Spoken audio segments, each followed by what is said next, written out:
start again. So welcome, Penny Bradley. I'm so excited that you're here. I've watched your interviews for I think 6 months now, and they're captivating.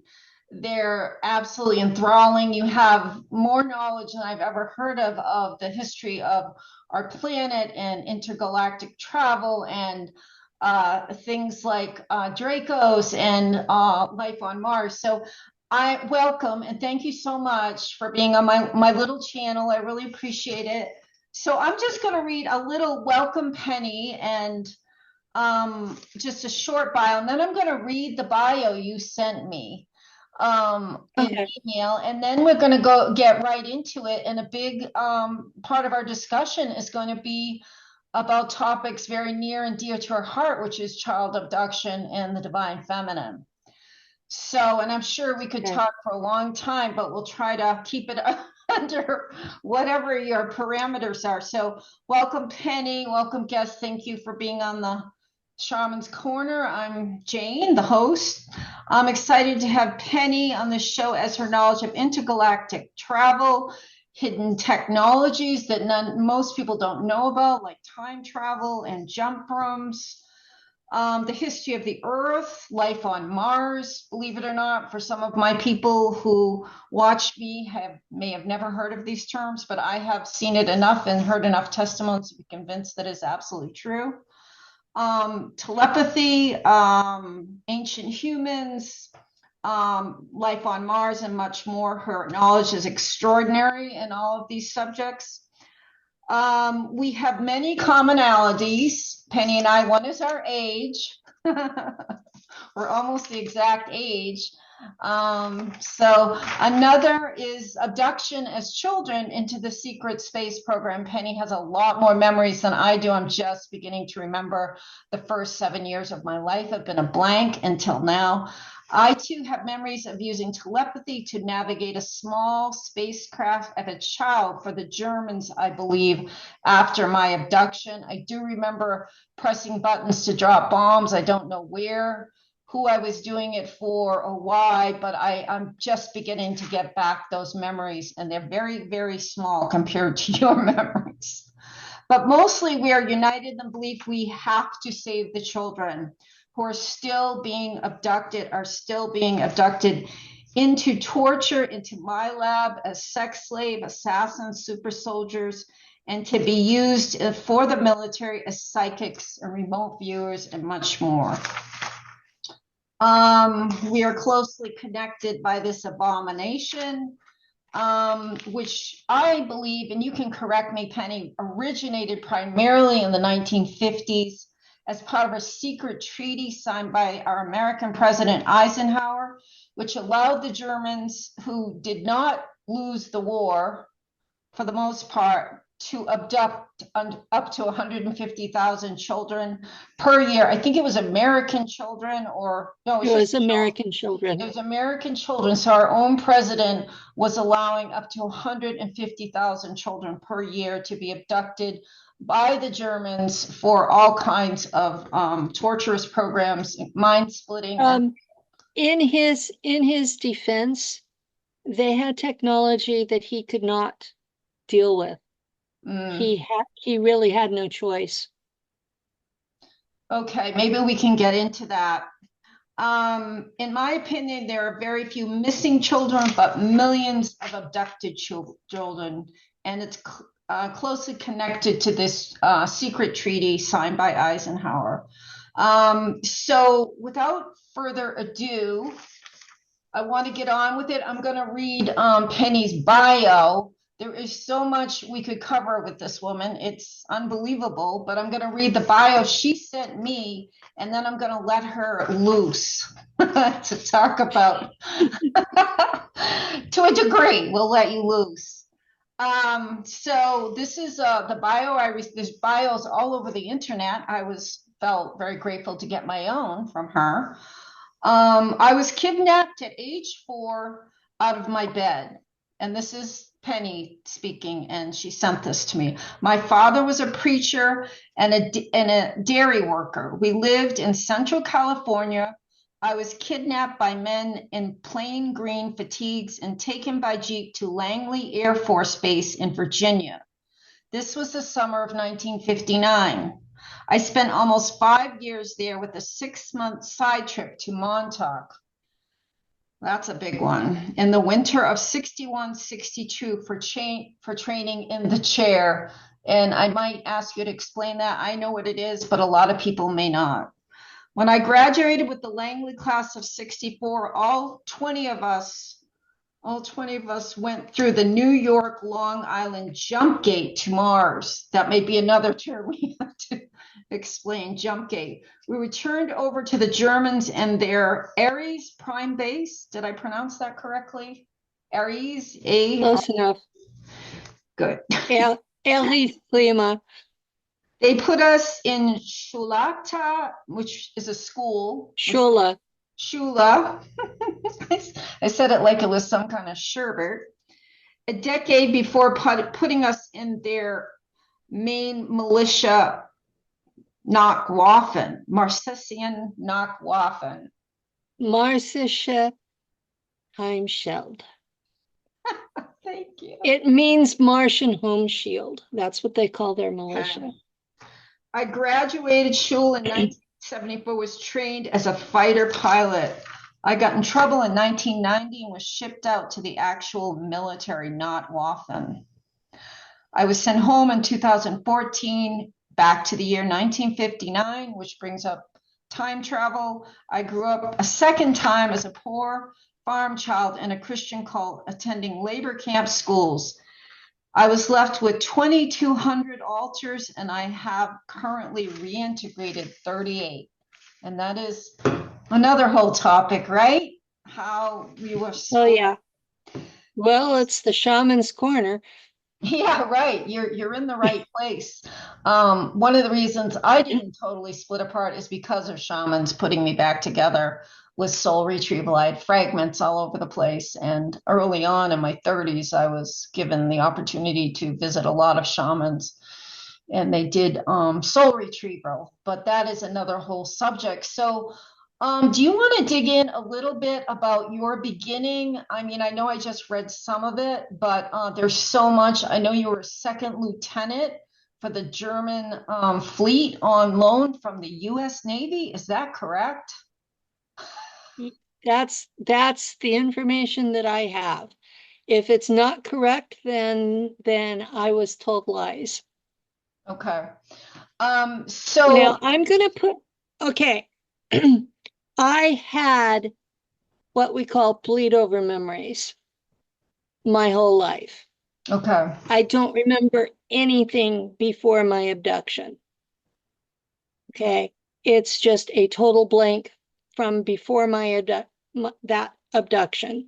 I have photographs. I know I was who I am supposed to be, but I don't remember any of that. My memory starts with that abduction. Oh, when the men Okay. arrived at your house in the green or the beige fatigues, you remember that. You actually remember your abduction. I remember my abduction. I don't remember anything before it.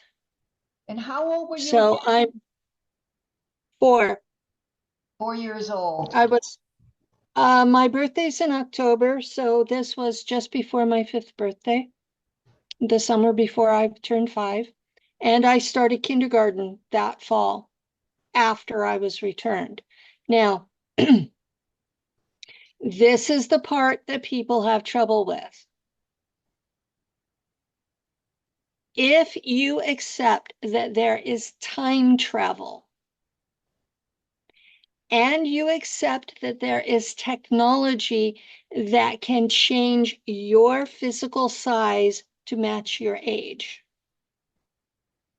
then the rest of the story makes sense.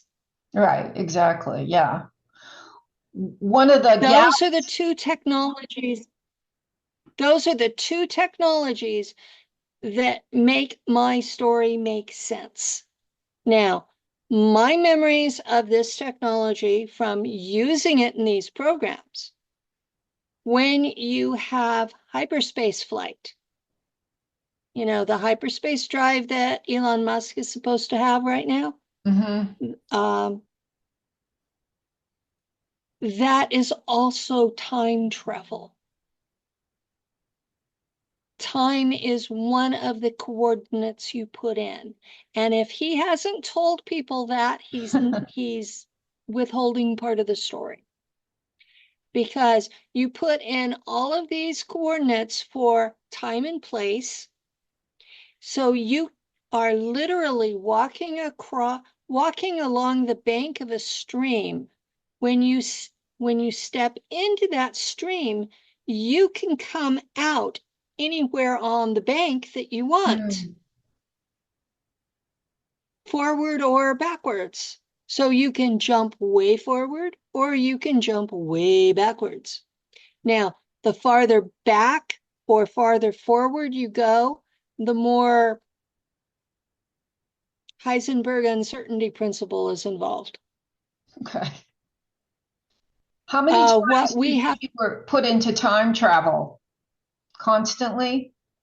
Back, constantly, forth, constantly. that was my job. Yeah. I was the navigator that took the ship in and out of hyperspace. That was my job. That was my whole job when I was in Nachtwaffen.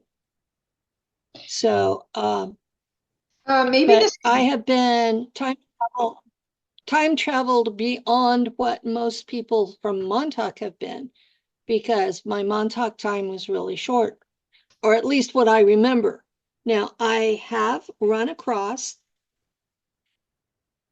a group of people 20 to 30 years younger than me, some of them are younger than that, who were involved with the second Montauk program.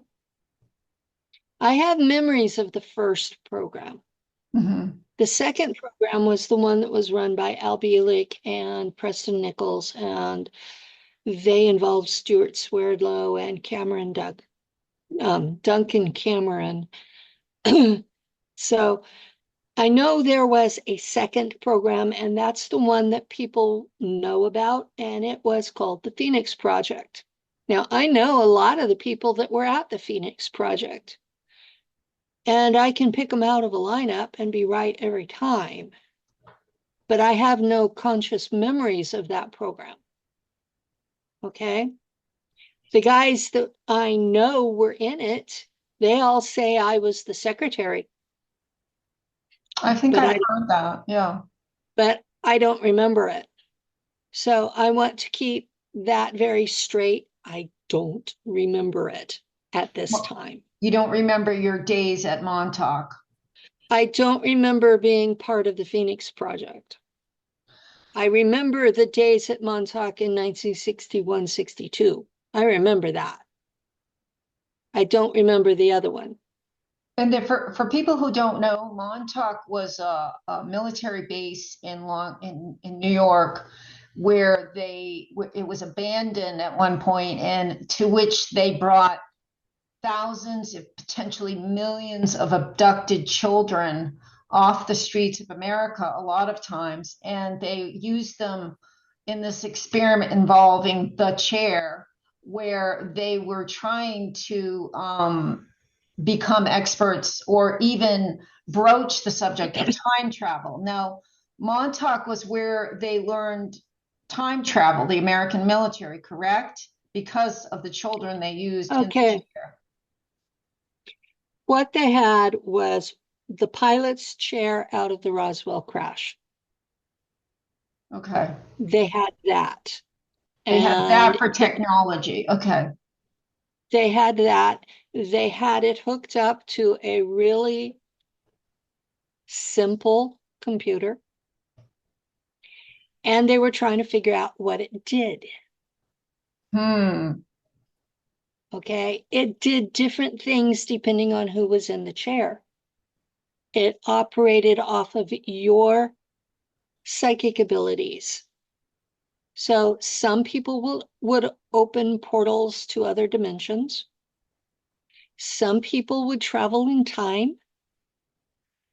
Other people would go through a portal and end up basically possessing somebody else's body.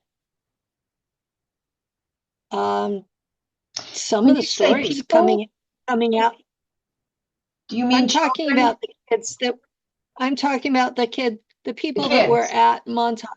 Yeah. They Children. started off being kids, but they were young adults by the end.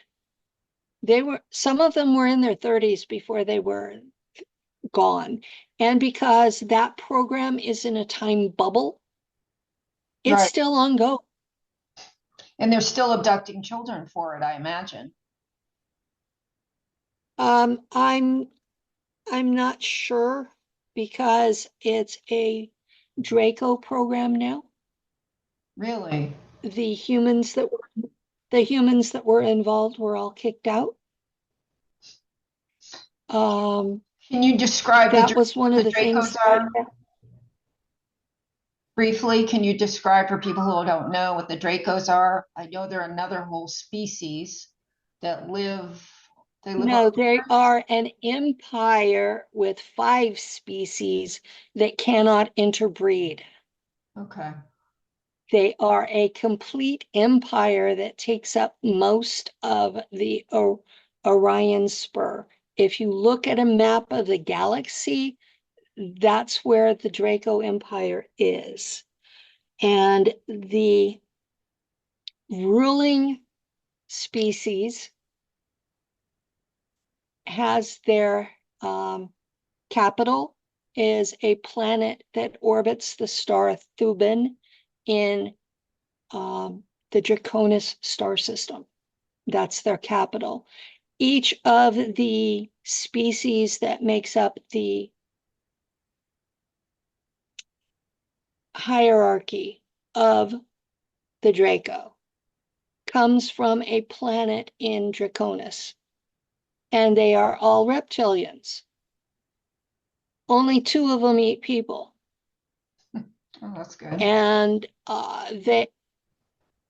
the ruling group are basically humanoid dragons. The military group are basically turtles.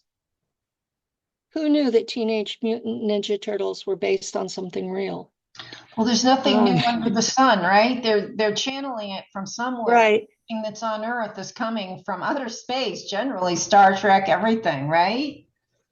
Even the Well, Ninja Turtles. I've encountered the ruling class. I've encountered the military. I've encountered their worker class.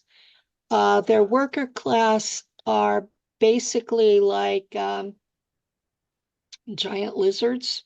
Um, they stand upright like we do. They're smarter than us. They're about a foot taller than humans.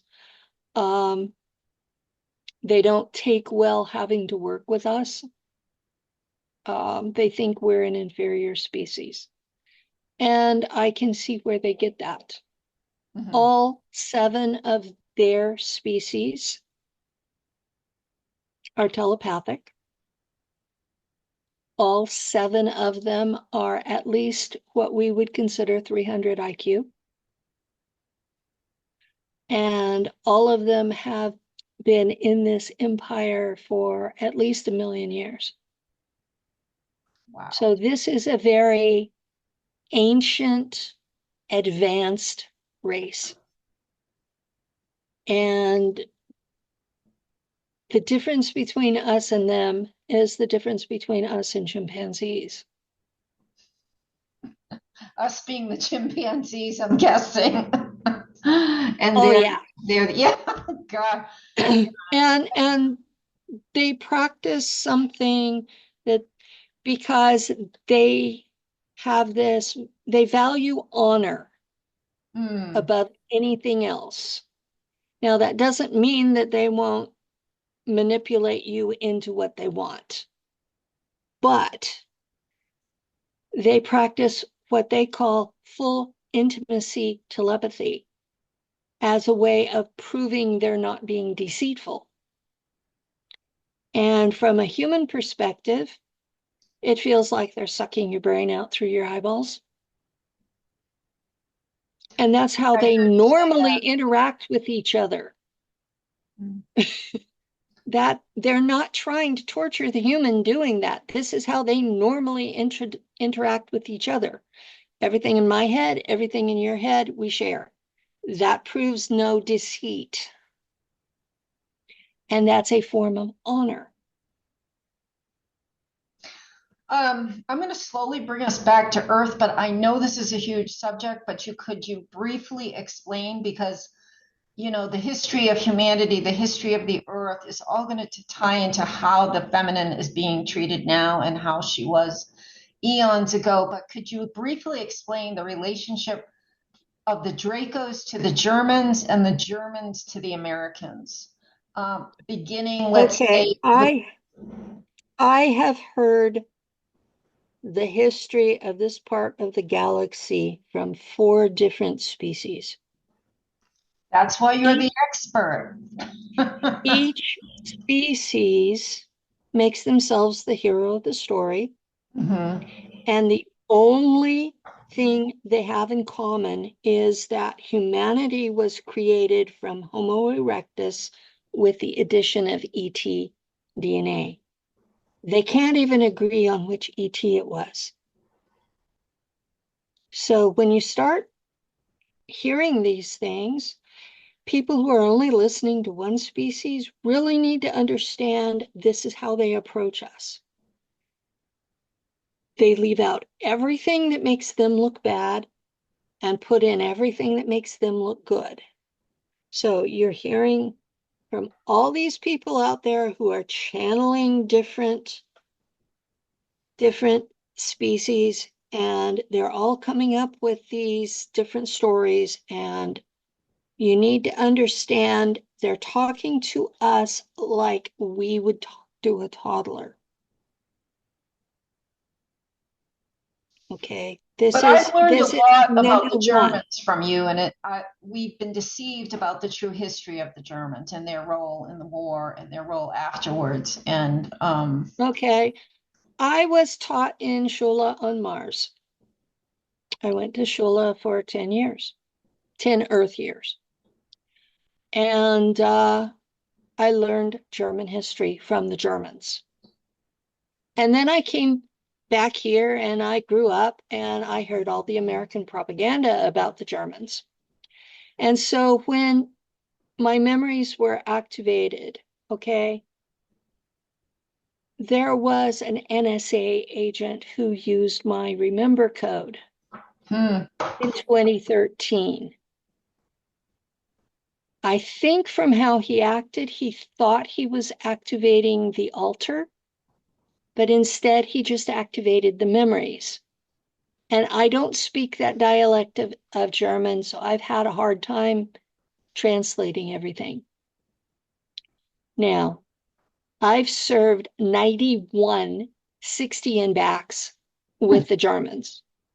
91. That's what, so that 91 91 times 60 is the years you served for the Germans. So yes, I keep saying you're the expert.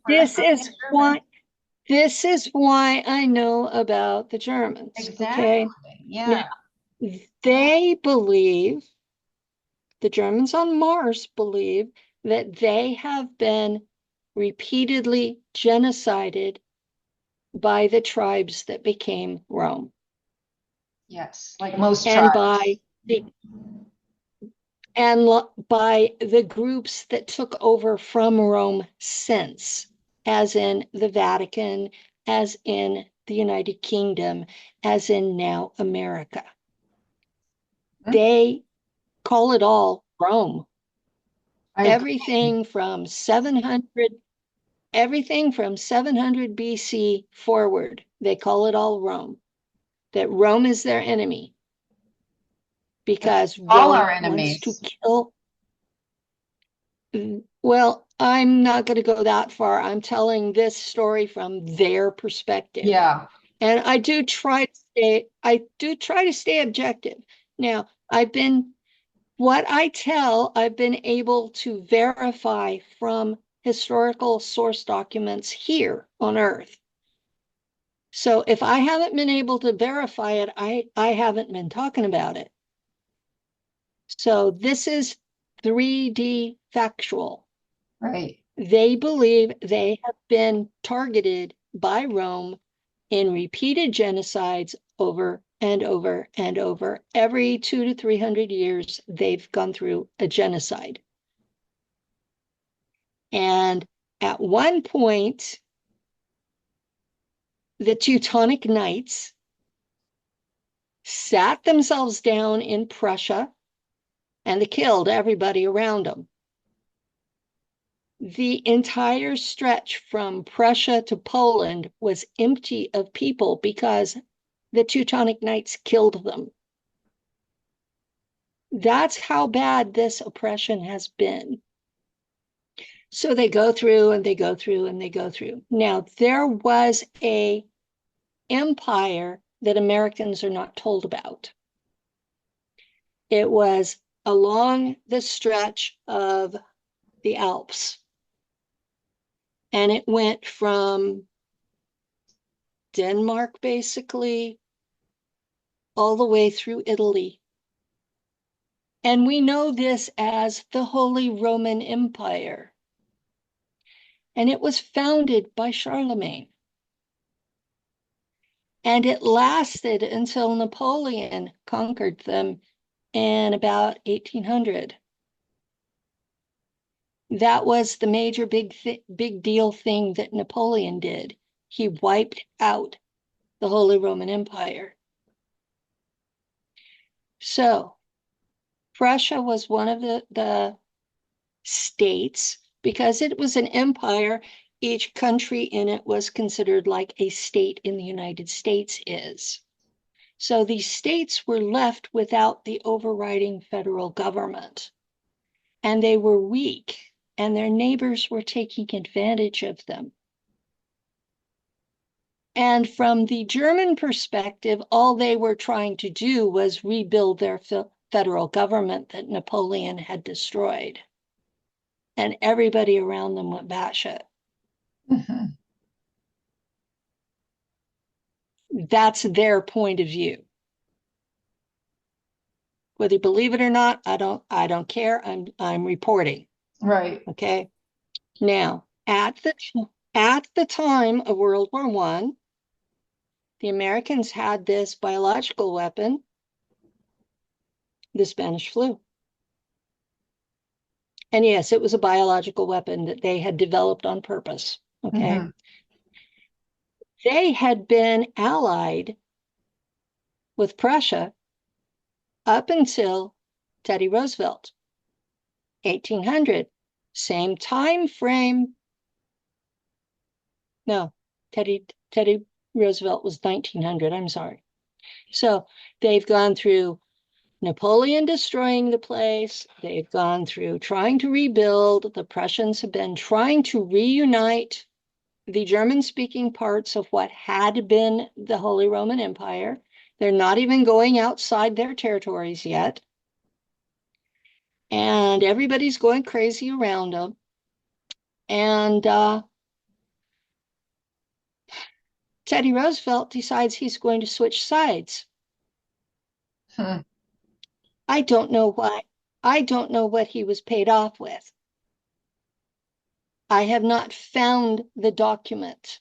I have seen where it happened during his administration because we have had this special relationship with the United Kingdom since then, and before him, the United Kingdom were our enemies. I mean, how many wars did we fight with Britain? Still Just to fight. maintain just to maintain our independence. We had a revolution, we had the War of 1812, and they were on the side of the Confederacy in our Civil War. So we fought 3 wars with them. And then lo and behold, in World War I, we come in on their side. I mean, come on, think about it. There had to be a reason for that. I just haven't found what it is. And so then you have these people between Teddy Roosevelt and Wilson. They came up with the Federal Reserve. banking system. It's neither federal nor reserve or actually a banking system. It's a fraud, a central bank fraud. And it's primarily owned by the Crown Corporation of Britain. Okay. Which the Germans call Rome.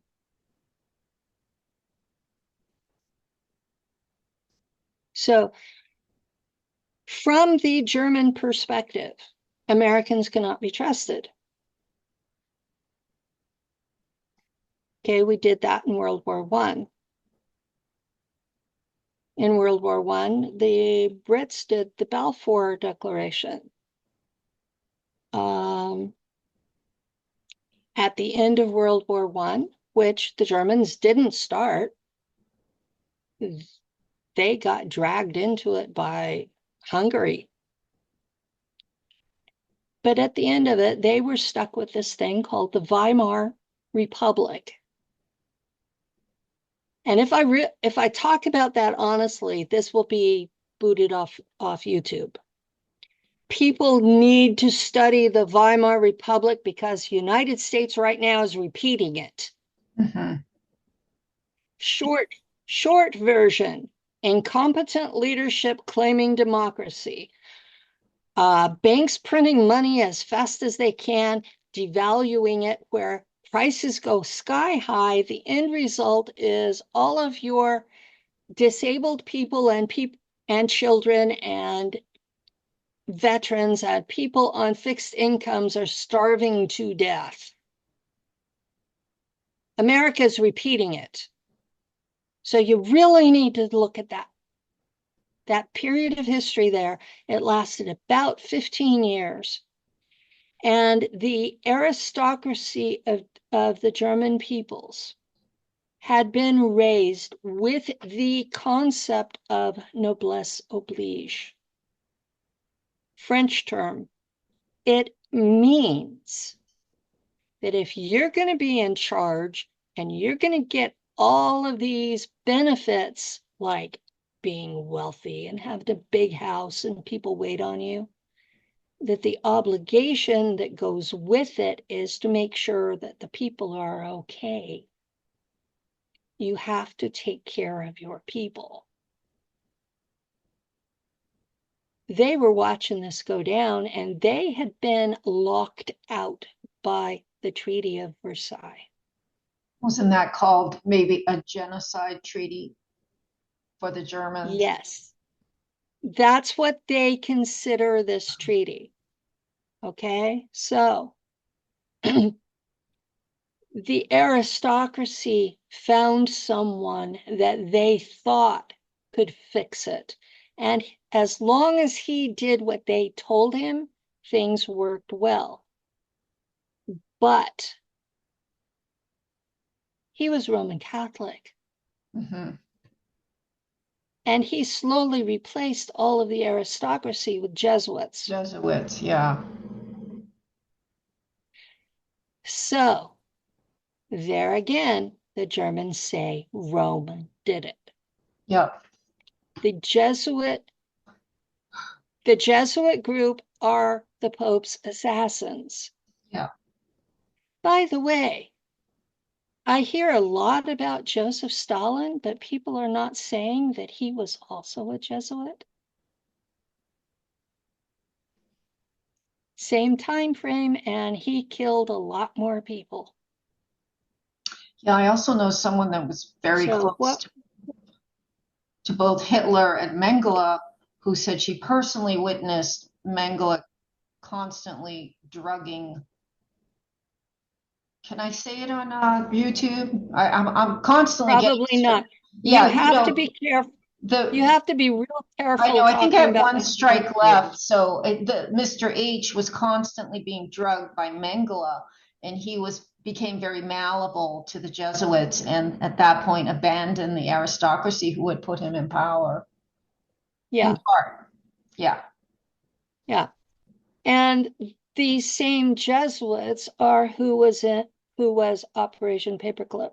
Mm-hmm. And so now we get to the children being abducted through Operation Paperclip and the agreement with Eisenhower. And sort of the Okay. The group that was in Antarctica would have left everybody else alone. really? They were just trying to get away. The Germans, you mean, in The Antarctica? Germans in Antarctica just wanted to leave.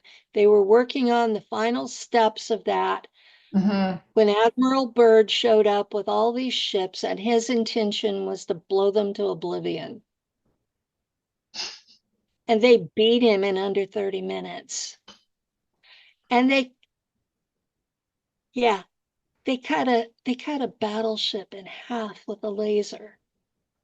And this is the German aristocracy that was in on Mars still, and they were after the war. Yes. They wanted to be left in Yes. peace, but we went after them with We keep Bird. Yeah. going after them. And Yeah. so the Germans told Truman that they wanted this peace treaty. Truman refused to sign it. So during the election, 52 to 56, that time frame, how many times did the White House get buzzed by ETs? Ha ha ha. They weren't ETs, they were Germans in Hannibal. I've seen the photos. Okay. I've also heard the other side. They were trying to remind the president that they had technology and that they were holding the peace, but they didn't have to. And all they wanted was this treaty. Now, they asked for 150,000 Americans because they were hoping that these people would want to stay and be part of their colonies because they knew they didn't have enough genetic diversity. And they knew that a quarter of the population of the United States had German ancestry.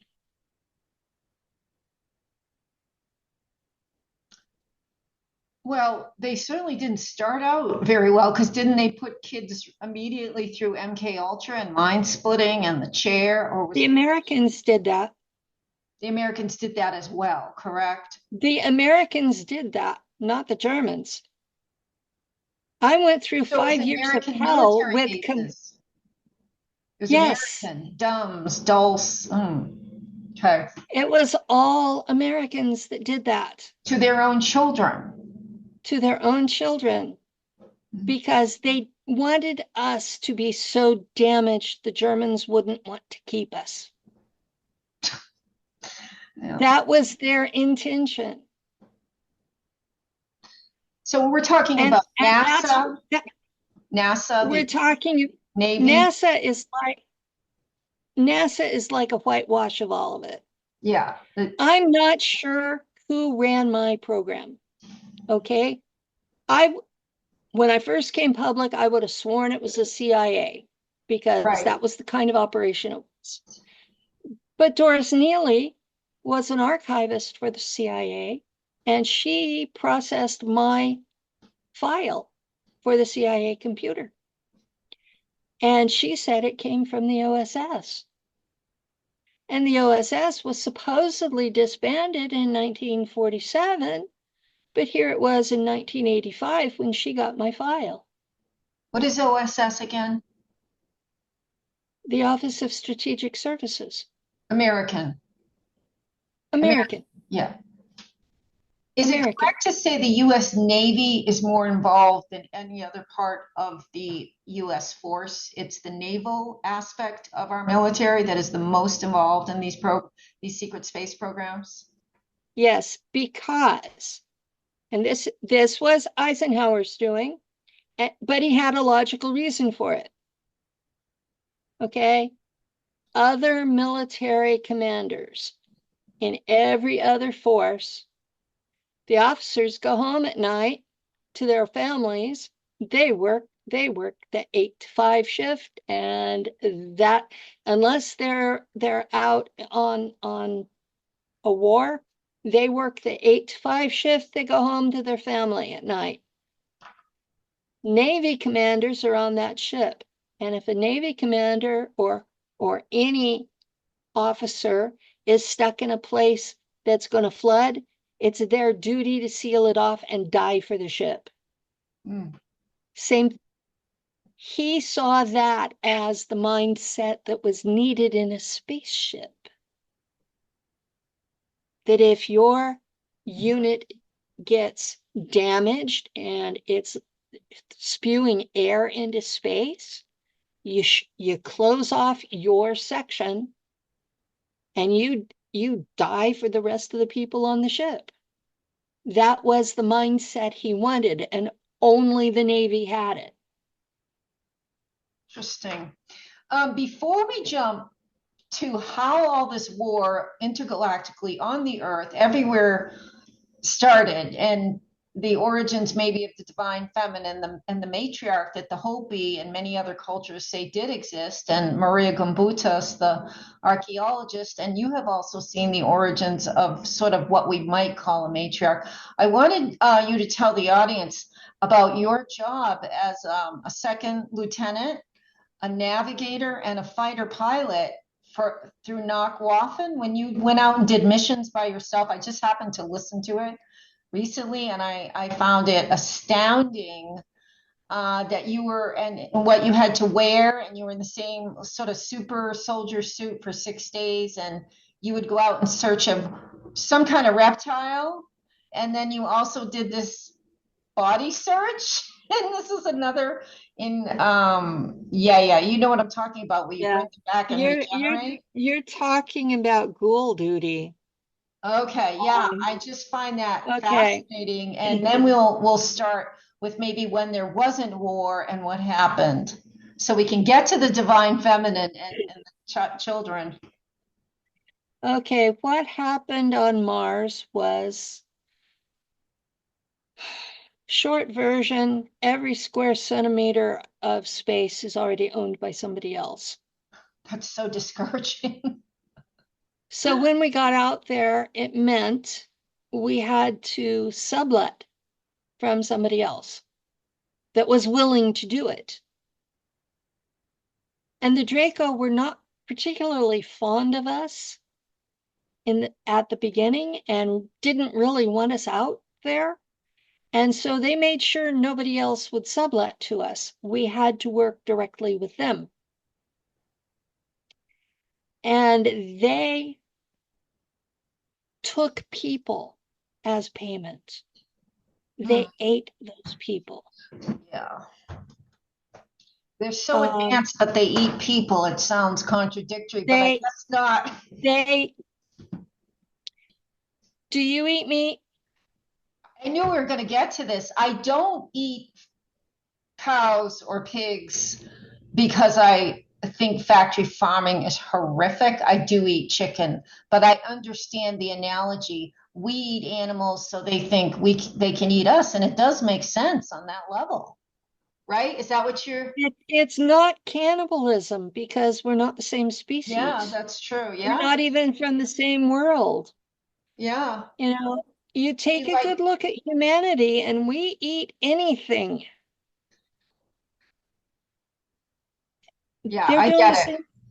They're carnivores. They're like lions, tigers, and bears. Yeah. They eat meat, and we do not too. their species. And we kill in a much worse way. I think we just hold these poor animals in these. Well, I don't think it's worse. Okay. But anyway, you were going out to kill raptors, I think, in a fighter jet. Is that correct? Or some sort of? Yes. Yeah. I was sent out because we were at war. Okay. What happened was the place on Mars that the Draco wanted us to have was suitable for Draco, but it wasn't for humans. It already had buildings, or actually domes, deep underground military bases. But Draco are 3 times as tall as we are. And heating these spaces was horrific. Mars gets really cold, especially at night. Yeah. And it was difficult to survive there. It wasn't what we needed. So the Germans looked around, found what they wanted, and they attacked those people. Hmm.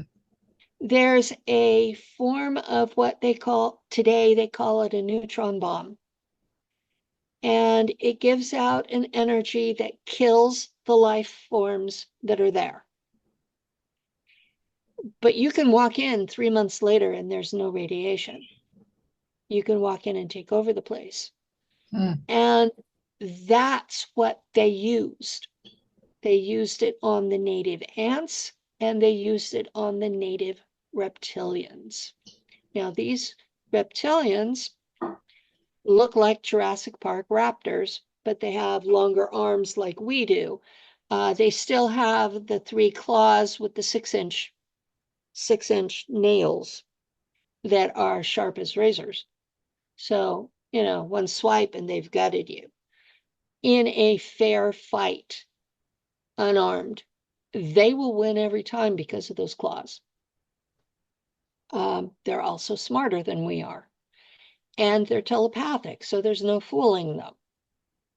So is that what And you're going in and killing? No. yes, Okay. With radiation, like, was it bombs? basically like Tomahawk missiles. Okay. I was bombing them. And you were out in Uh, space for 6 days by yourself in these ships? yeah. And sometimes I would get a message that they wanted me to pick up something or, a mantid. Mantid. We called them bugs and lizzies. And Yeah. that's what we were fighting in these wars. Okay. They would tell me to pick up a bug because the bugs have a hive mind. They are all connected to the queen. So you pick up one of the workers and it's a direct communication to the queen.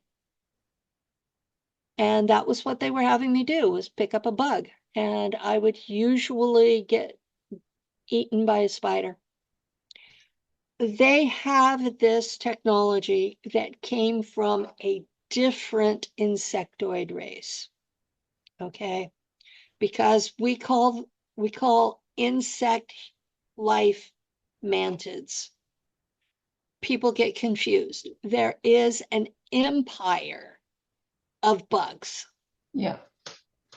and they are some of the best healers in the whole Yeah. galaxy. And they have this technology that's called a regen tank. Oh, that's And where we got it, was from the mantids, the regeneration? that, yes, Oh, I didn't know that. the Germans lease it from the mantids. Ah. I do not know what they use to pay for it. Hmm. I shudder to think because Yeah. Yeah. nothing is free out there. Yeah. I So, shudder to think.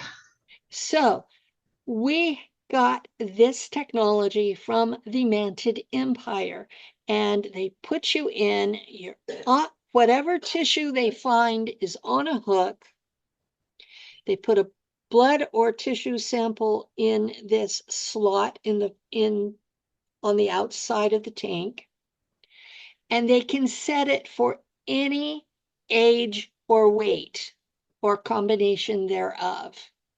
And a experienced tech can modify it so you don't need glasses anymore, or if your feet are weird, it can fix them, and they can fix genetic issues. Hmm. But only experienced techs can do that. The run-of-the-mill operate it can only set it for age and weight. And they pop in whatever we find, and a week or two later, you come out.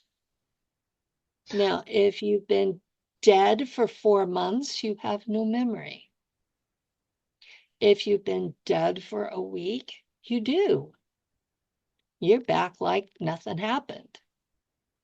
And that technology is being completely hidden from us. And you can regenerate anyone up to 4 months from a battlefield or grave, anything. You can Yeah, regenerate them. yeah.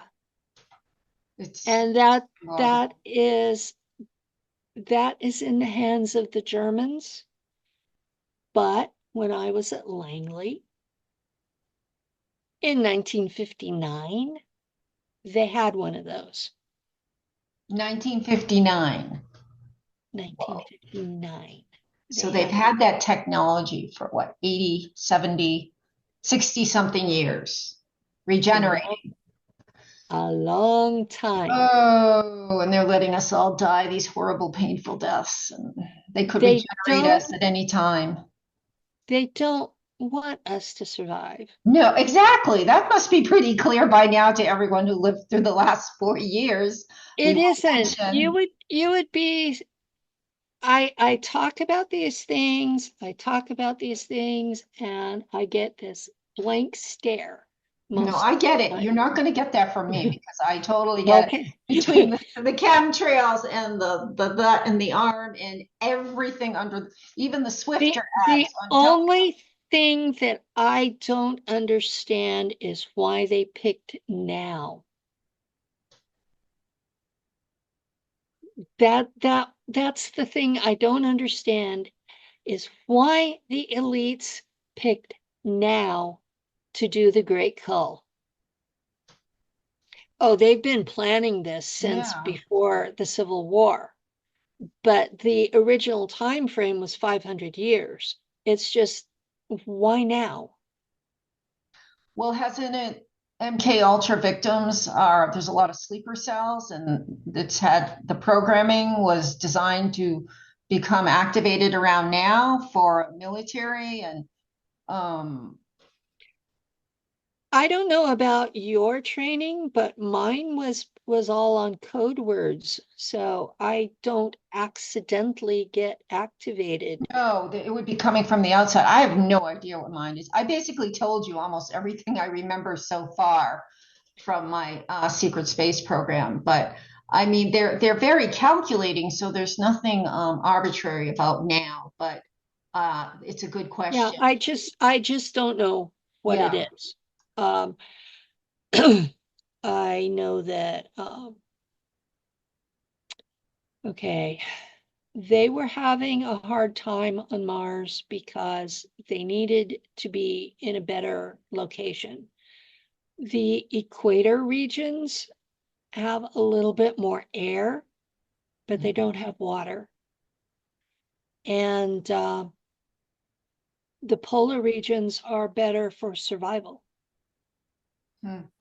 long-term survival, simply because they have water. Are you feeling comfortable on the coast of California for survival? You just got to use your intuition, right? What your guides are telling you. I'm in the Sierra Nevada, and where I live is going to be an island after the pole flip. Gotcha. But I'm old enough and medically unstable enough that I probably won't survive it anyway. So you know your destiny and you are accepting it. And that's reality. Yeah. Well, let's and talk. I'm coming. Go ahead. Sorry. I know. What are you screen sharing? Well, you gave me a couple of pictures, and also the quote about the divine feminine I have here, if that's okay with you. And I do have, I wanted to play a little bit of this from Pyramids on Mars. It's about the people on Mars that are so much like humans, that respect the feminine. But I wanted to get to this, if this is okay, because we're trying to make some sort of equivalent, or that there may have been a time on Earth where there wasn't constant war and death and rape and abduction of children. And it could have been, the Hopi call it the age of entering the feminine. It doesn't necessarily mean women, because there's some women that are atrocious. Yeah. Oh, it's starting that Very dramatic. Go ahead. I do want to play that in a minute. But I wanted to, the feminine me is like an energy of connectedness, of creativity, of honoring life and earth and taking care of each other. And we have seen a very steep decline of that kind of energy. I'd say for the last 5,000 years, maybe even the last 1,000. So is it okay if I read this, Penny? You sent this, the hatred of the Sure. Okay, I believe the hatred of the feminine started with Anunnaki's downgrading of humanity, aka Tower of Babel. Before that, the goddess held sway alongside the Anunnaki pantheon. That is about the same time frame as the Greeks described war between the gods and the Titans. I frame that as a war between matriarchal humans under the Dracos and the patriarchal system that the Anunnaki imposed. The rebellion was centered on the Earth Mother Goddess followers. Life was a bit different when the gods walked among us. So that you believe, as well as I do, that there was a time that was not warring and there was not constant rape and abduction of children. And you describe it here. Do you have any other words to describe when this was on planet Earth? That you said yeah. My time frame for this is before the Younger Dryas. So that would be the end of it would be about the time of Catalhayuk and Göbekli Tepe. Do you have a year? And this is about 13,000 years ago, more or less. Was the downfall of the non-warring humans on Earth, the matriarchal. Yeah. Yeah. There were remnants of it afterwards, but the patriarchal groups have gone through and basically stomped them. The rise of Abrahamic religion brought patriarchy with it and basically framed anything feminine as evil. And Abraham, if you follow that kind of logic, lived about 1900 BC, give or take. So that was the time frame that patriarchy really grabbed people. Now, were they coming from a different planet to eradicate the humans? I know that Dr. Maria Gambutas calls it the Kurgans came down from the north to invade the southern and eastern peaceful tribes. And she found archaeological evidence for it. She felt it was an invading alien species that came down from the Russia area, the steppes region. I'm still my ancestors were part of that group. Which group? The Scythians. That was very interesting when you talked about the Scythians in one of your interviews. And they were that matriarchal, peace-loving, tribal. They were a tribal group. They were not peace-loving. They were the military power of their day. And the Golden Horde and the Mongols are their descendants too. They split because they were, okay, you hear about hunter-gatherer tribes. That's what they were. They were a hunter-gatherer tribe who their version of agriculture was animal husbandry. They had sheep, they had goats, they had cattle, they had horses. They were who domesticated horses. And they started in the Eurasian steppe that goes from Hungary in the west all the way to China in the east. And this whole strip through that area, that time frame, you're talking glaciers north of them. Okay, this entire stretch where you've got the Himalayas and the Ural Mountains, and the Alps are the other end. And these are horsemen, and they do not value material things. They are not mercenaries. They are not merchants. They are warriors. And they have that same honor system like the Draco do. Now, we have no idea what their interactions with their own people were, except that we do know that some of their people were the Amazons. These were not peaceful tribes. These came Talking through like different cultures. Because in her investigation, go ahead. This whole stretch, and this was approximately 5,000 years ago, so before Abraham. Okay, these people were warriors. They took what they wanted. The genetic story is that they started somewhere north of India, above the Himalayas, in the steppe, and they split and went both directions. And by the time of the Crusades, every single royal house in all of Eurasia was descended from them. That's who these people were. That's who they are now, is our elites. They are not peaceful people, but they were not originally merchants. They were originally a warrior caste that had honor, and they considered material things to be evil. And they really hated bankers. I mean, really hated bankers. And you think that was That's who the origin? Go ahead.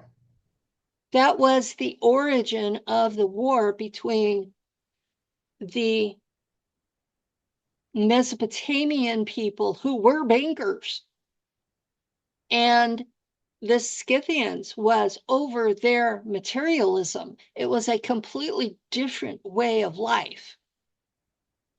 You'll see traces of it even in the Old Testament, where the patriarchs talk about they did not want their sons to marry women from peoples that lived in stone houses. Because there's a materialism that goes with living in a stone house. Well, it's the opposite now. They want to marry off girls to the rich and famous. Is there anywhere in the They always married off girls to the rich and famous, but their version of rich was different. Yeah. With the Scythians, their version of rich was their herds. And you'll see that in the descriptions of Abraham and Lot. Their wealth was their herds, not their properties. Do you think there's anywhere now in the universe? We're going to look at your talk on the women in Mars for just a couple minutes of it. Is there anywhere now, the planets, galaxies, that respects the feminine more than the people of Earth right now?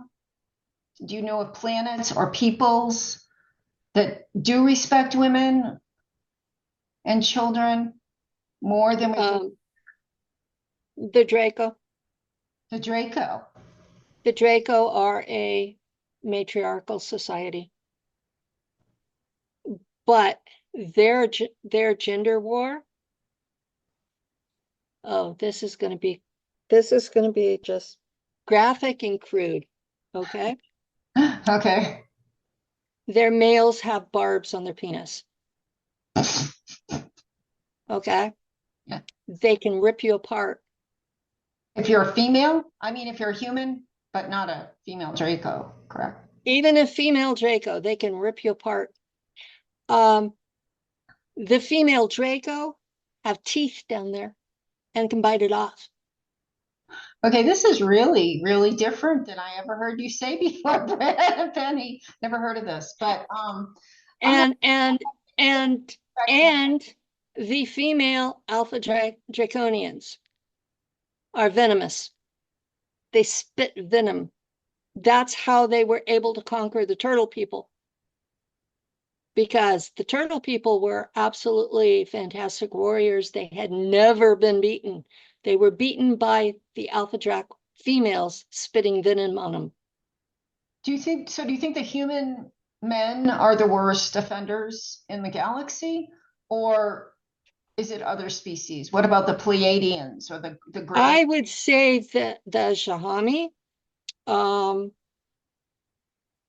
Sams, I think they're the worst. They keep, you've heard about how the Greeks built their gymnasia, where their women were kept in a separate part of the house and never interacted with the man except whenever he came to have sex with them.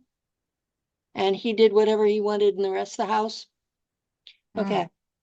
That's the way the Shahami operate. Their women are literally kept prisoner in their own home. They're never allowed out. I've never seen one. I don't know what they look like. I've only interacted with their men. And trust me, their men are manipulative and sneaky and untrustworthy, and you do not want to deal with them. And it wasn't by my choice that I dealt with them. All right, I'm going to play this. This is a short piece of an interview you did with Saint Olga 69. And this is no. Saint Olga 69 took clips from prior interviews and made a clip compilation. Seeing the photo, this is something that I did with Alexander Cherkasov. Okay. In 2019. Okay. It reveals how the Mars humans feel about the Earth humans. Okay. There were humans there that were so much like us that I would be looking for humans, Earth humans, and it happened a lot of the Mars humans too. And so we regenerated a lot of their people, virtual pacifist people. They dressed like ancient Hindus, and with the sari. They're about 7 foot tall because the gravity is less there. They have larger chests because there's less air pressure. So they have to breathe in more to get enough air. Oh, yeah. But their basic features, they look a lot like Apache. So they have an orange tint to their skin, which is probably dietary. They live in underground cities, and when we would approach them, they would pack up and leave. They wanted absolutely nothing to do with Earth humans. They wanted to just live in peace. Their language is basically the same as Sumerian. So at one point, either we were a colony from them or they were a colony from us, because they are us. They worship the female. The female is considered the giver of life, and they go around bare-breasted because that's the source of milk, and they're treated extremely protectively by the males and honored. And when the Earth males saw this, they've ended up raping many of their women, and this is part of why they moved. They had a very spiritual belief system, and like a lot of native peoples on Earth, they were seriously taken advantage of by the Earth humans. They're a primitive race. How did we get so far from these humans? Well, how come the Mars humans are so much more advanced in some ways, or peaceful, or honoring of the feminine? Where did they come from? Did they come from us? Or why are they more advanced, I wonder? Or they feel more advanced to me. They didn't go the route of They didn't go the route of patriarchy. Yes, but why? Why did we choose that, I wonder? I And they don't think didn't. we chose that. Yeah. I think that was an effect of Marduk. Marduk took over, and from that point on, we have had there is only one God, him. There is only one gender that matters, his. Mhm. And he has acted intimidated by there being another gender. His And experiment. he was second generation. He wasn't part of the generation that created humanity. Hmm. Earth and Mars were both part of a twin planet set until there was a war on Mars. And we know there was a war on Mars because it left behind radiation byproducts, can't So think. we're talking about Mars. I just want to play a little bit of this. And if you want to comment, I'll stop. I wanted to see if you agree with some of these images, especially of the ship you were on. That's a Hannibal. That's a Hannibal. I'm sorry? That's a Hannibal. That's the original German ships that went into space. They're Really? very radioactive. The crews would die. And that was why the Mantids offered the regen tanks was they felt that the Germans were really motivated to get off Earth if they were willing to leave in those kinds of ships. And so they were wanting to help them. At about what year? Are we talking 1940s or earlier? 15? This would have been the 1940s was when those ships were built. The original ones were smaller than that. So I think this version was the 50s. And was it launched from Antarctica to Mars? Yes, Okay. they were launched from Antarctica. So during World War II. What did you say? I'm sorry, I missed the first part of that sentence. That was a test flight of an earlier Hannibal during World War II. They were trying, you see where the gun turret is at the bottom. They were trying to figure out how to operate a weapon on a ship that spun. They had real problems with that. Kind of looks like what we all thought the UFOs looked like in the 50s and 60s, doesn't it? That's because the UFOs we saw in the 50s and 60s were Hannibal. Now I'm getting that. Yeah, it looks exactly like what we all saw. That's a real picture. I love this song. He wrote it for me. That's a real picture. So there's one of them right World War II. I wonder where this is. It looks, where is this? It's like daylight. In Austria. How did you know that? you, you know everything. I fly a ship like that. One of my altars is out there flying that now. This is current. These are grown, not built. They're grown. Is that what you said? Wow. Yes, they're grown. And in relationship to the Star Trek Enterprise, which is the only thing I can relate, is it 1,000 times bigger or what? Yeah, this is over a kilometer long. Where is it? It's over a kilometer long. The one that I fly is 10 kilometers long and very similar to this. How many of these do they have in the German fleet? Do you think? Millions. Millions? They have 1,000 colonies with at least 1 billion people on each of them. Okay. Remember, once you have hyperspace flight, you have time travel. They went back in time to make these colonies. I heard you say that. That was amazing. And do you know what your mission is of your altar that is currently commanding one of these ships? I got left in command because the admiral defected to another faction, and the Draco put me in charge, and Oberkommando said, okay. There was a colony that the Guardians told the Germans to take everybody off of it and shut it down. And the Germans basically said, F you. And the Guardians waited till the time they had said, and then they blew it up. So we are time traveling to rescue the colonists. And that's happening as we speak. That's happening as we speak. And they are being taken from the destroyed planet to an undisclosed place in the Oort cloud. Because we were told to return to the solar system. And rather than fight with the American factions, they're resettling in the Oort cloud.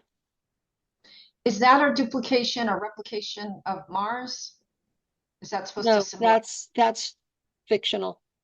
Okay. Kevin Estrella is the person who put this music and this video together. And Yeah, I will definitely, I'm gonna either ask him first or I will definitely put credits in. How much more time do you have, Penny? oh, I can be here for a while longer. Okay.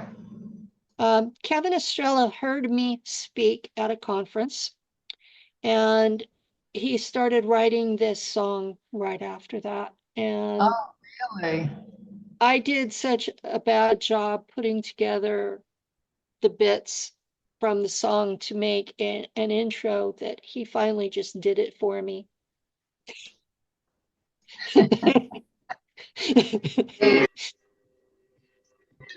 It's a fabulous song. It really is.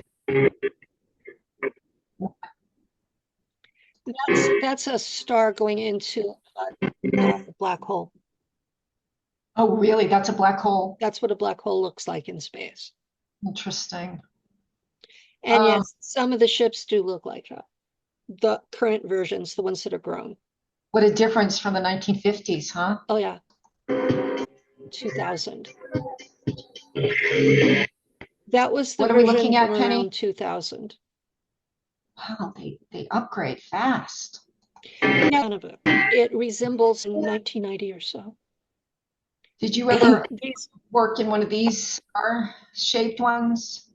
The cigar-shaped ones were starting to be built around 1960, and I flew one, but mine was the aluminum kind. You flew one, meaning you navigated? Yeah, I flew one, but it was like polished aluminum. It wasn't white or pretty like those. It just. And did I hear you correctly in one of your interviews that a Draco taught you navigation skills? Yes. I was personally DNA modified with a 2 bits of alpha Drac DNA.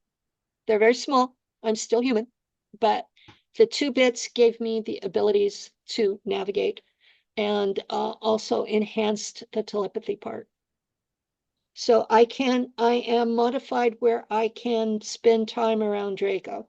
Most humans don't have the hardwiring to withstand their energy field.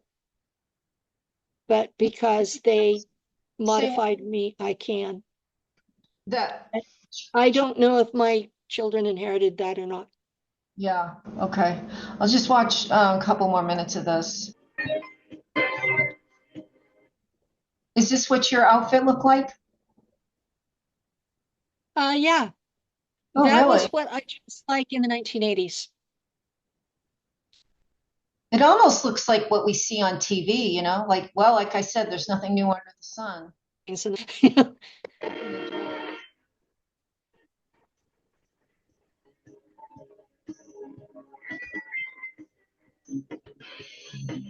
Do you like watching this? Those were an experiment that was in between The Empire Strikes Back and the ones we grow. The teardrop ones were in between, and they weren't as efficient as they thought they would be. Okay. Do you like watching these? Does it bring back good or bad memories or? You know, from my perspective, I hear a lot of things about the Germans from other people, but I grew up with them first. So they treated me really well. Okay, I've got too much going on here. Receive what they need. I'm gonna hold Mkultred for all our relations. the conference. Yeah. So, well, to begin, But I'm could you gonna. tell us who is White Buffalo? All right, wait a second. This is something different. Okay, I'm gonna stop share for a minute. If I can figure out that complicated process. Okay, so I have another sheet of paper here and a couple of things we were going to touch on that you suggested and I thought was a great idea because we're going into almost 2 hours. Well, here it is. 2 hours is about what I usually do. All right. Just to a rundown. What really? Lots of things, of course, you've said have really made me very interested in your life. But the Illuminati is a term we all are very familiar with, and it can mean anything from the Jesuits to the CIA to the Cabal to the Vatican. But they have a ceremony at the beginning of their ceremonies. They do a sacrifice. They sacrifice the divine feminine, which you call care. And okay, first I want to say Illuminati is not a term that they use. Yeah. They usually have a name for their group, and it's usually in either German or Latin. And there's at least 30 different groups that we could call Illuminati. Illuminati just means enlightened ones. Enlightened to them for sure. And a cult just means that it's hidden. Mm-hmm. So a lot of the stuff that's in those categories are not bad. Yeah. Necessarily. Now you need to look at what they actually practice. Now, some of them, like Bohemian Grove, which is admittedly Satanist, they call themselves that. Skull and Bones. Mm-hmm.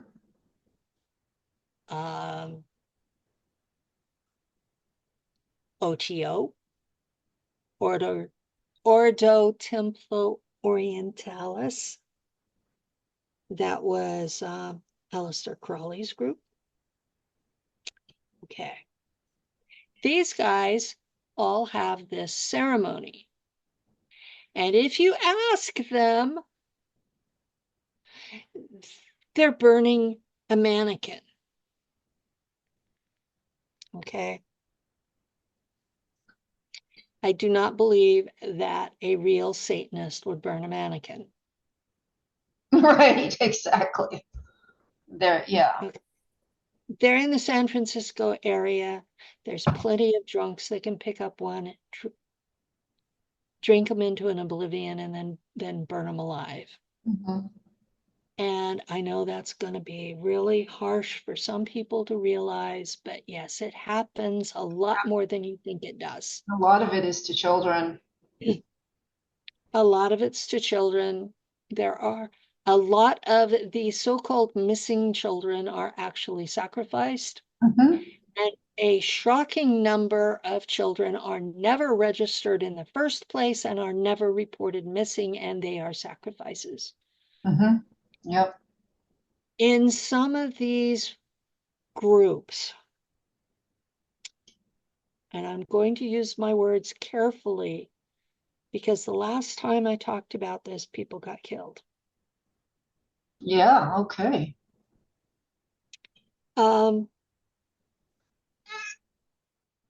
Those who follow the old religions, Molech, Baal, those guys, they sacrifice their firstborn. Yeah. If they don't kill the child outright, they have to raise them as the opposite gender.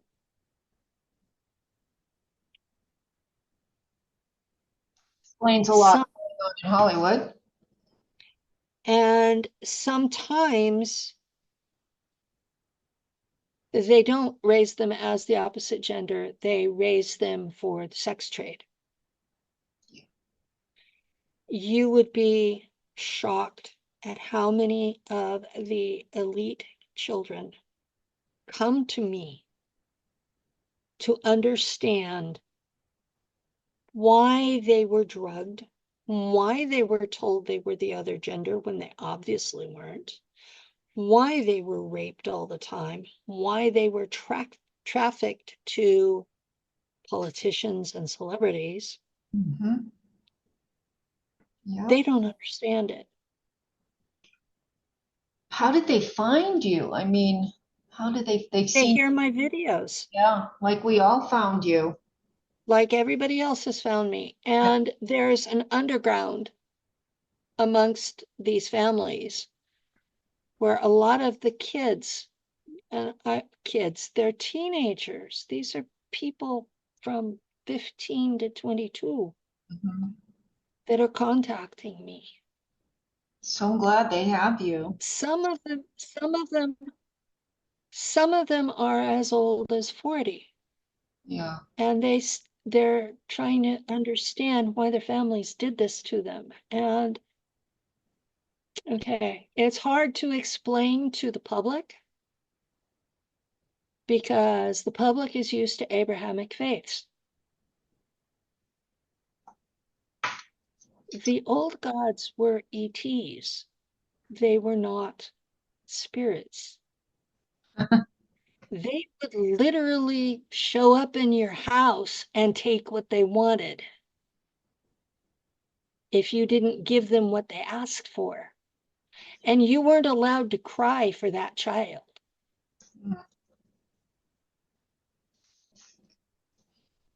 It was supposed to be an honor to give your child to this person, this thing.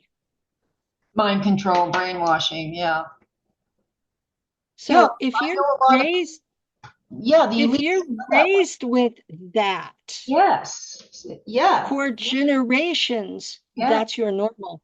Yes, but it is mind control from the beginning. But ultimately, yes, it's normal. And I know the elites are doing it. The people, I won't mention them, but I know that. And the public doesn't get it. They think that these people have a choice. They don't. Mhm. That's Yeah. But when you're in it, you're in it. And they're either going to kill one, and you. you're born into it. Yeah. It's not like you're given a choice. You're not said, you're not told, oh, you get to sign your life over to Satan and we'll give you all this stuff. That doesn't happen. Mhm. And people don't get it. Now, Name, there name, is a class of people below the elites that they are sometimes offered the opportunity in exchange for wealth or fame or whatever. I personally think they're fools if they do it, but these are the people we're talking about that are doing cremation of care. sacrifice of the feminine, symbolic. What they're doing is they want to eliminate the feminine. They want it to be a totally masculine world. And if you pay attention to what Klaus Schwab says, and what they've been putting into science fiction. I mean, look at the series Fringe. The future was male. Okay. Well, AI is basically male because it's intellectual and it's oriented around the mind. So the further we get to AI, the further we get to total domination by the male energy, I think. I'm trying to get to somewhere. Okay. This morning, before I came on your show, I was contacted by a young woman who was hysterical because she had run across documentation that they're going to start making breastfeeding illegal. They're going to consider it a sexual deviation. I can see that coming. Klaus Schwab has talked about that by 2030, all births will be done through birthing machines. Okay, if we're not needed for breastfeeding and we're not needed to give birth, why are all these men going to tolerate us? I mean, we've already stopped being their property. So these are also being led by these people that are doing this cremation of care ceremony, which they set it up to be like getting rid of the guilt, where you don't care about the karma anymore. But at the same time, care is the goddess. Care is another name for the goddess. You know, Gaia, planet, us. These are huge subjects, but the Grail line and how they treat women and Christianity and how they're treating the feminine was two of the topics. They're huge. You could write books on them. Is there any way you can touch on those? And I'm sure there is books, Mary Magdalene and all that, but can you touch on both of those subjects? How is the Grail line and define it and how it treats women and the new Christianity that we're seeing now and their treatment of the feminine and even Mary Magdalene? The Grail line is the holy blood. Yeah. And most people consider that to be the physical descendants of Jesus and Mary Magdalene. However, the Grail line themselves talk about that this is a bloodline that goes back to Cain, who was the child of Eve and Enki, the Anunnaki, where I'm blanking. The Anunnaki. Abel and Seth were the sons of Adam, but Cain was the son of Enki, the Anunnaki. And in their traditions, he was the first human king in Sumeria. And that's held forth by the King's List in Sumeria, where he's called Cain instead of Cain. That's what they consider the Grail line, is that lineage that goes back to being a hybrid. And how do they treat the feminine? That was one of the things you mentioned in your email to talk about. Okay, they have this thing, they want their women to be with them because their women have the mitochondrial DNA that allows for that higher functioning of the cells because they're hybrids. Okay, if you're a hybrid, you've got this mitochondrial DNA that allows, well, Michael E. Hill talks about it, that he has this higher level of creatine kinase in his blood. In practical terms, it means you glow in the dark because your cells are literally giving off photons. You take one of these real people, and these are real physical people. They appear absolutely normal in other respects, but they have psi abilities that normals don't. And you put them in a dark room and they literally glow in the dark. And the healthier they are, the brighter the light. They're on the planet now, correct? They're on the planet now. They've been on the planet for thousands of years. And so what are you saying that how they treat their These are the people the Catholic Church wanted to kill. They called them witches. Okay, I get you now. The burning times. The burning time was to get rid of them. And that's Okay? the Grail line. Okay. Yes. Yes. Okay. Yes. Those lights. So what the Grail line does is they marry them off as little girls and they send them to live with their husband's family. I have people in my family tree that were as young as 3 years old when they were married off. Isn't that the exception to the rule? We don't. No. Well, is it more? I have cousins. I mean, we have shared DNA tests, and this particular person is a third cousin of mine. Okay.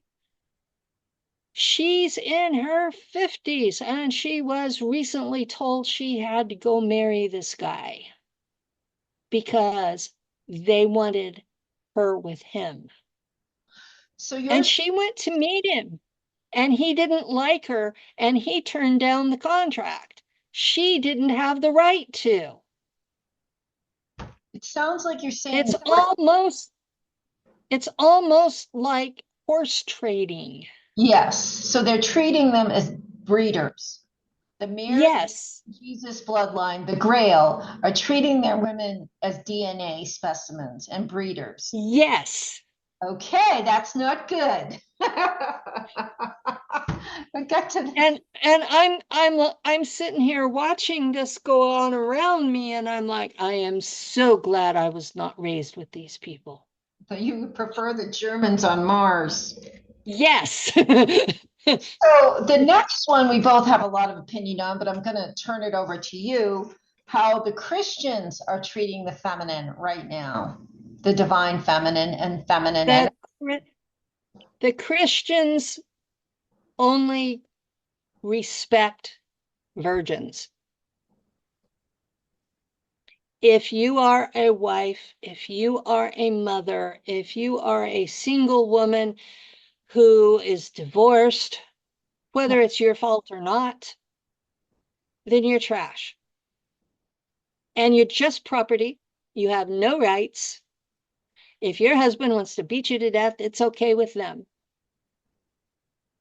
And good luck finding it. And you know this because the Heritage Foundation just came up with the plan for 2025 that one of their key points is taking away our right to vote.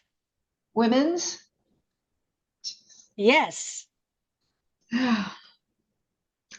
So also I find with Christians now, and even the followers of Trump, like if you are a psychic, if you say you can remote view, if you have impressions, if you have telepathy, that you are a witch.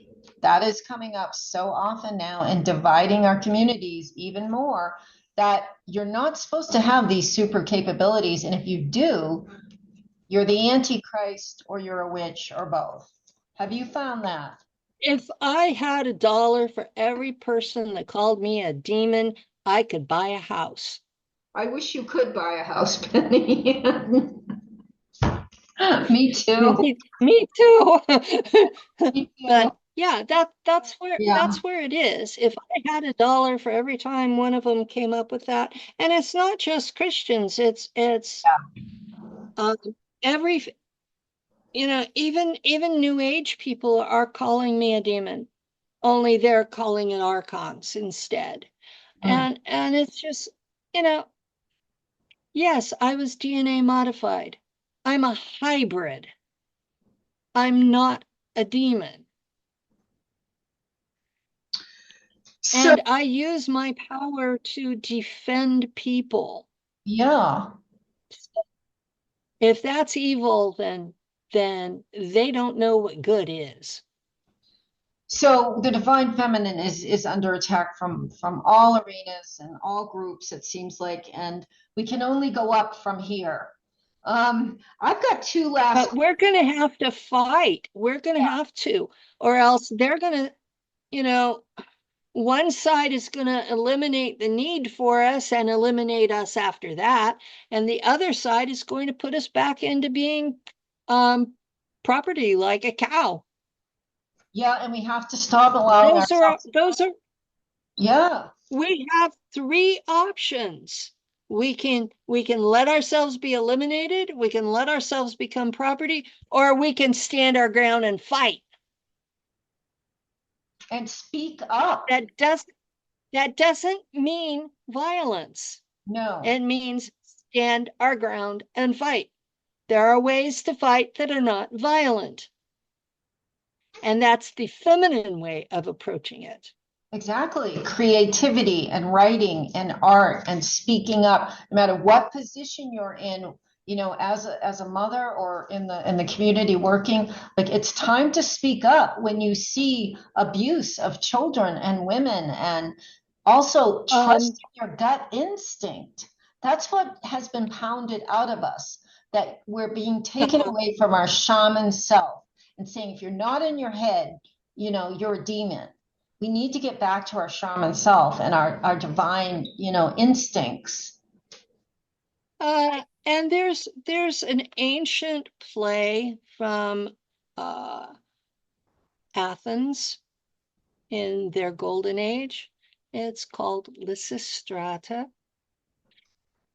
And I think women today need to read it. We have more power than we think we do. Yeah. Yeah, and that's probably why there's such an attack on us, because we have so much power. We have the power of creativity and bringing, life to this planet. But my final question for you, Penny, who have been to all these galaxies and back and forth in time, and is there a God? Is there a God? Is there an overwhelming source? I was taught in Christian Science that there was one, and he was one of love. But from your perspective, is there a God? I have met a lot of humanities gods, and they were ETs. I'm what you call a pantheist. And I came to that from, well, mysticism and science together. That's the place where that they overlap. There is no wave or particle that you can put your finger on and say this is consciousness. Yeah. Therefore, all of it's conscious. There's no dividing line. It's all conscious. It's all a unity. The universe is God. Mm, And we are part of it. yes. Yeah. So not so much the sky god. The male sky god is a very earth symbolism, isn't it? That there's a male god in the sky and he's looking over us, is a earth-based primarily. All of our sky gods are Anunnaki, and most of our evil gods are Draco. That's reality.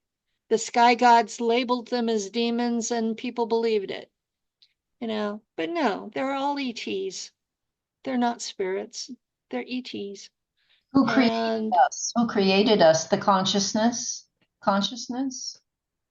the consciousness created life, but the Anunnaki created us out of Homo erectus. But Homo erectus was a conscious, sentient being already. When you pray and feel a sense The Sumerian, of what is the that? Sumerian tablets, the Sumerian tablets talk about that being, the primitive being that was already here, the Homo erectus, No. having compassion and having enough intellect to be able to open cages and release animals that they had trapped. That's what we were before they interfered with us. So there was a sentient, intelligent, spiritual being here who knew it was part of nature. And we live on, And it's funny because we live on a feminine planet who has a feminine soul and Gaia, and that the feminine is being massacred here. We must be quite a threat. that I don't understand why, because they wouldn't be here if we hadn't been. Yeah. Well, I'm just going to say a brief prayer. And do you have any final words, Penny? Thank you for having me. Oh, thank you so much for being here. And I'm so excited to meet you. I've watched so many of your interviews. I was just mesmerized and just so grateful that you're here on the planet now. And I hope that we're all going to, see you around for a long time to help us usher in a new Earth, not a new world order. So I'm just calling in all the beings of love and compassion and asking all the children of the world surrounded in a protective blue light and all the loving beings, their guides and angels are with them. And I ask for protection for Penny and all of the truth tellers that are bringing light to the dark. Thank you, Penny. Thank you. I'll talk to you again, I hope, soon. Okay. Bye-bye. Stop. How do I stop?